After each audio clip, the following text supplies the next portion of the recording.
Yaklaşık 1,5 aydır devam eden ve daha öncesinde bir takım hava tedavileri, nebul tedavileri ve antibiyotik tedavileriyle iyileşmeyen bir süreci vardı. Bu sürecin sonunda yani birkaç hekim başvuruları olmuş ve yaklaşık 1,5 aydır neredeyse her gün ilaç kullandıkları halde hırıltıları, balgamları, öksürükleri geçmeyen bir çocuktu. Bu şikayetle bize başvurmuşlardı. Devamında yaptığımız testlerde de bu hırıltı ve hışıltıları açıklayacak aslında yeterince bir enfeksiyon bulgusu veya diğer alerjik bulgulara rastlamamıştık. O esnada aileyle yaptığımız görüşmeler ve dikkatli bir anamnez, hikaye alma neticesinde 1,5 ay önce çocuğun bir fındık yeme sonrasında öksürüklerinin ve bir morarma gibi devamında hırıltıyla giden şikayetlerinin olduğunu öğrenmiştik ve bu şekilde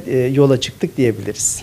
Aile bunu çok güzel aslında ifade ediyor. Ailenin burada ifadesi bizim için çok çok önemli. Çocuk fındık yerken birden bir öksürme, nefes vermede zorlanma, boğulma gibi bir his ve arkasından da devam gelen bir öksürük hırıltıları olmuş.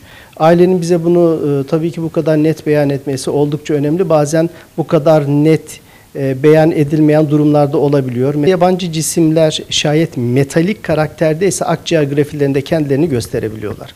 Fakat metalik karakterde olmayan bizim fındık, fıstık, çekirdek, badem gibi organik dediğimiz maddeler maalesef akciğer filmlerinde net olarak kendisini göstermezler. Fakat dolaylı olarak bir takım şeyler görebiliyoruz. Örneğin kaçan yabancı cisim çok büyükse bir akciğeri tamamen tıkayabilir ve akciğerin sönmesine sebep olabilir. Bronkoskopla yabancı cisim bir bütün halinde çıkartılmaya çalışılıyor. Yabancı cisimler akciğerlerde kalmaya devam ettiği müddetçe akciğerlerde enfeksiyon yapmaya devam ediyorlar ve ilerleyen aylarda ve yıllarda maalesef akciğer hasarına sebep olabiliyor bu yabancı cisimler ve bazen akciğerin tamamını veya bir parçasını ameliyatla da çıkartmak zorunda kaldığımız vakalar olabiliyor. Bu yüzden bir yabancı cisim kaçtığı zaman akciğerlere mümkün olan en kısa süre içerisinde bu çocuğun bronkoskopla akciğerlerinde yabancı cisim olup olmadığını tespit edilmesi ve çıkartılması gerekiyor. Rutin anemnez formlarımızda zaten var.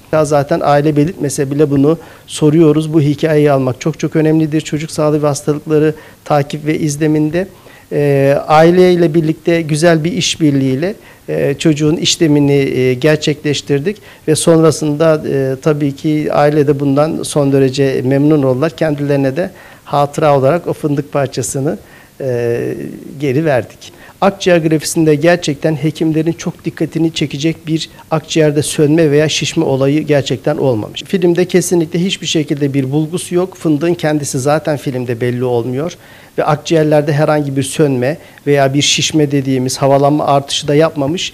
Daha çok klinik hikayeden yola çıkarak tespit ettiğimiz bir olguydu. Yani böyle çocuklar öksürüyorken, özellikle kış aylarında veya ağlama durumlarındayken veya böyle yürür koşar pozisyonlarındayken de hiçbir şekilde çocukları beslememek gerekiyor. Mümkünse de 5 yaş altına büyük parça ve sert parçaları içeren kuru yemişleri vermemek gerekiyor. Özellikle yabancı cisim akciğerlerimize kaçtığında o esnada çocukta bazen hiç nefes almama gibi olabilir.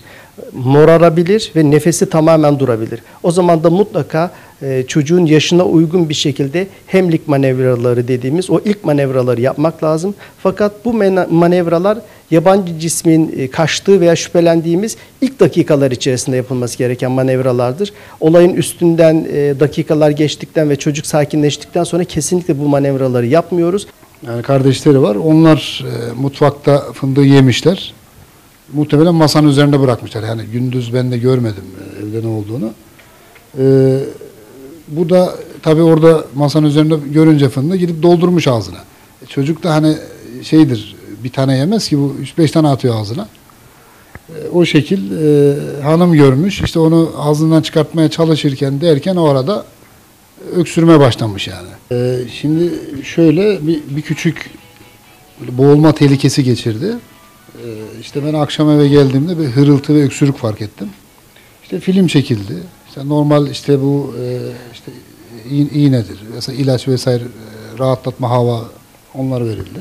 Tabii filmlerde bir şey gözükmedi yani. Hani filmlerde bir şey gözükmeyince biz de rahatladık yani. Hani çocukta bir şey yok diye, ama öksürük şikayetleri, işte hırıltı, öksürük, bunlar biraz daha devam etti. İşte araştırdık. Sağ olsun Erkan hocamızla tanıştık. İşte Allah yüzümüze güldü. İşte hocalarımızın da dikkatinden kaçmadı bu. Rahatladı çocuk. Yani o hırıltı, öksürük şikayetleri bir anda azaldı yani.